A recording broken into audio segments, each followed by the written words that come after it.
Who didn't vote? Yes to evil eyebrow, but no taco tongue. That was just one person, right? Mm-hmm. No.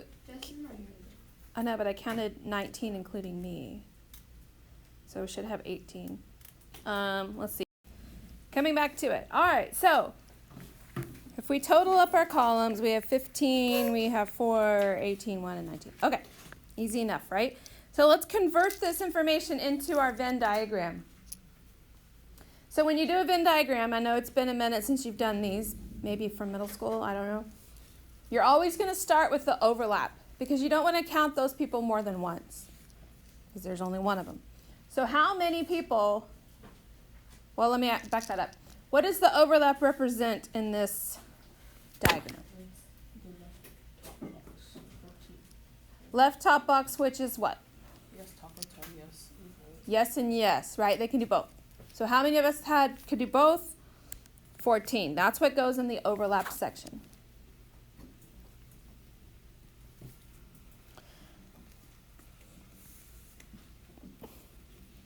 Okay, then over here is those who could do the taco tongue but can't do the evil eyebrow. How many of those do we have? 4. Hi. He's not here. Oh, he's out for cross country. Okay. Sorry. All right, 4, we said 4. And then over here we have yes, evil eyebrow, but no taco tongue. We had one of those, right?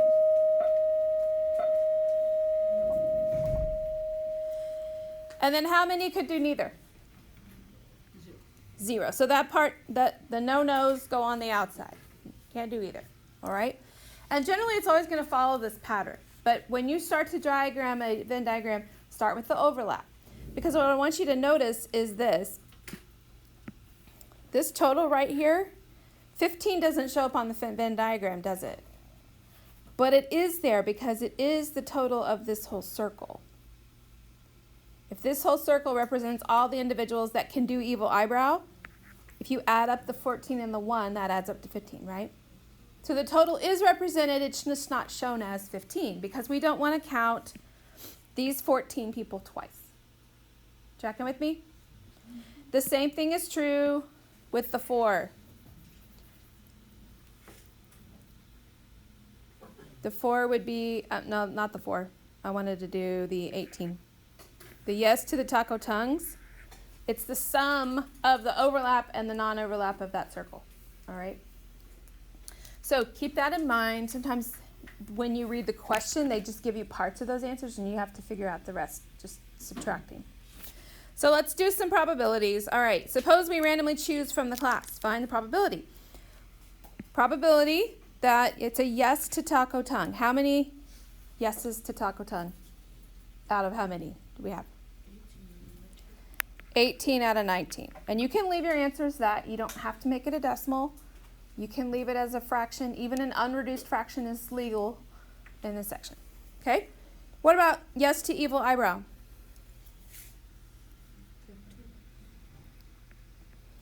15 out of 19, right? What about no taco tongue?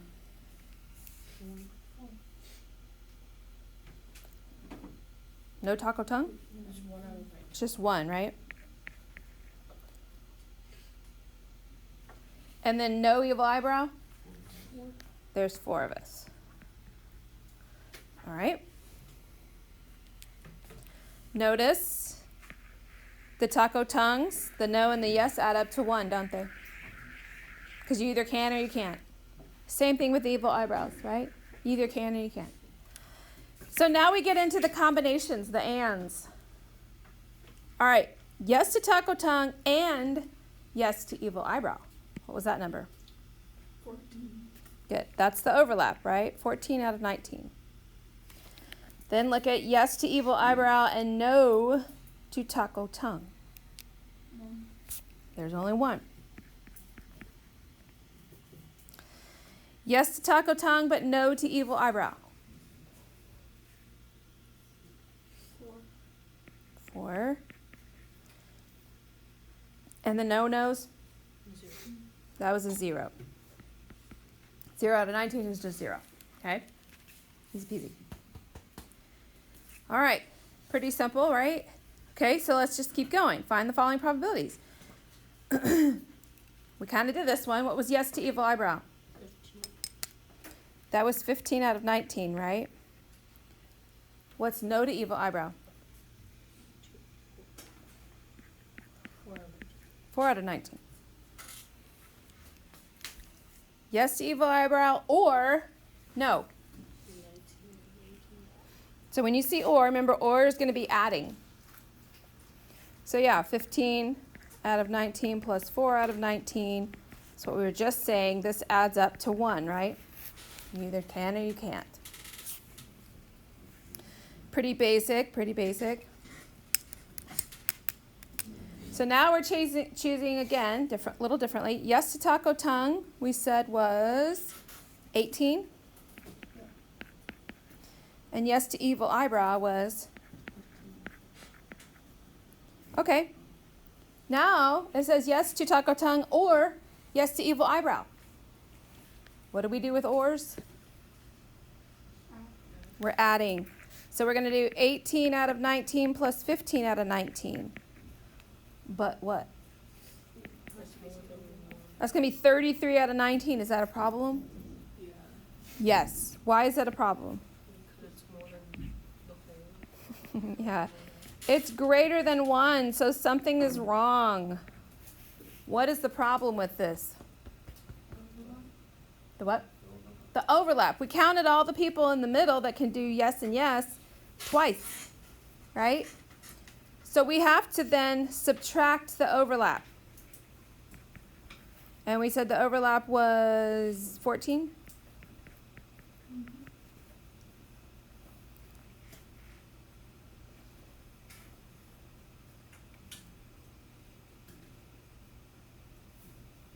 What's 13 minus 14? It shouldn't be 19 out of 19 because we didn't have... Oh, yeah, it is. We didn't have anybody that said they couldn't do either one, right? So this case, it is 100% chance. We pick somebody out of this class, you can do one or the other, right? Now, the or in statistics. So there's two kinds of ors out there in the English language, whether you realize it or not. Here's my little side thing. There's a Sonic or and there's a Starbucks or. All right, so here's the little deal.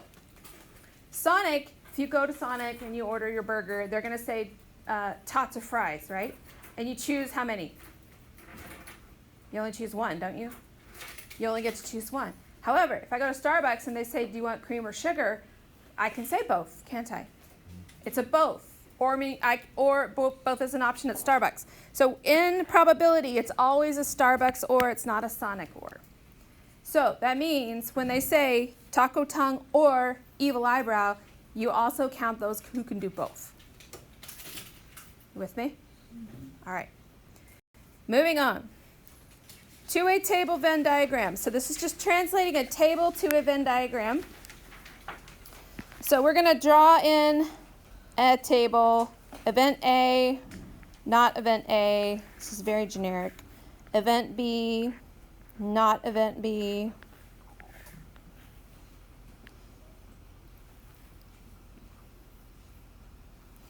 And I'm going to put some numbers in the table just to identify locations. I have 1, 2, 3, 4.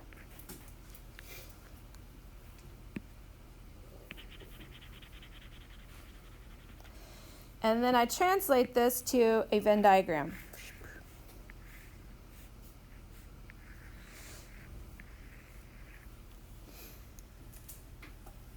So if one of my circles represents event A and one of them represents event B.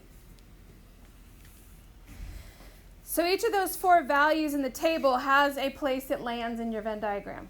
So see if you can tell me. Where does the number 1 land in my Venn diagram? Overlap. In the overlap. So the number 1 value will end up in the overlap every time.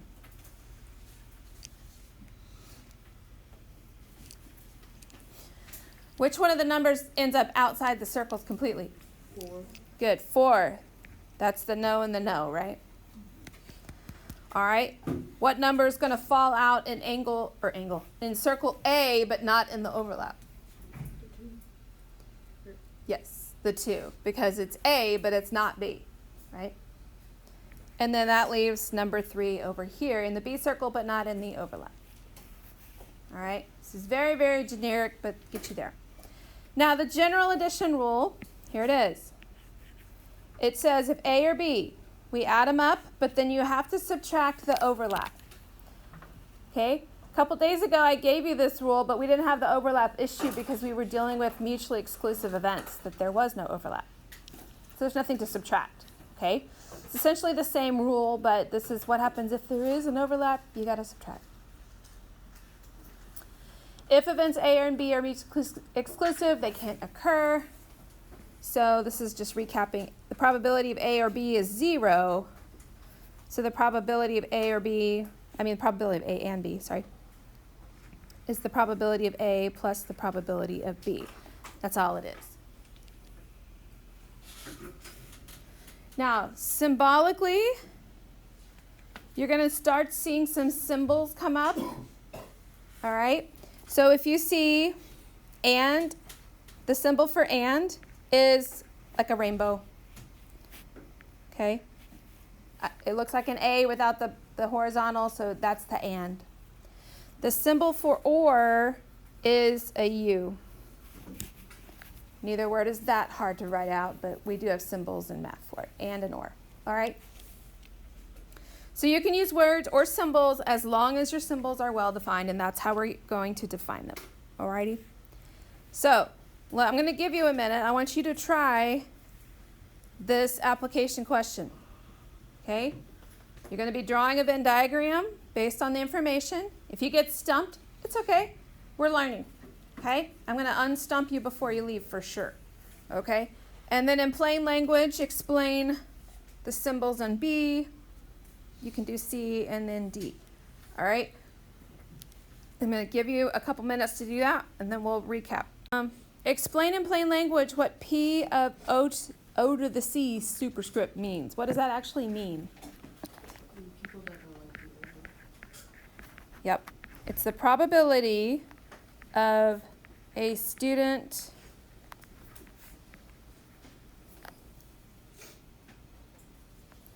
who does not prefer over the roll toilet paper. Right? Over the roll. All right. C says, explain why the probability of over and replace is not equal to probability of over plus the probability of replace. Why is it not that? Because the first one accounts for overlap and the second one doesn't. What do you mean the first one? The or.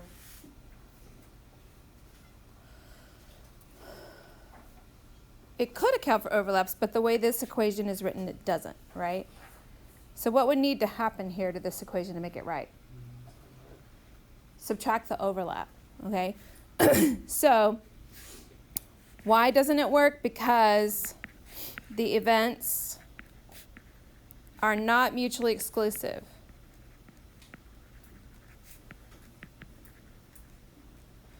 There is overlap, right? That's why it doesn't work.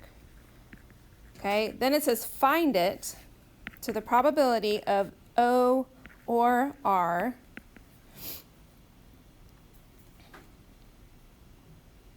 would be, so if I add those up, what I get, 70.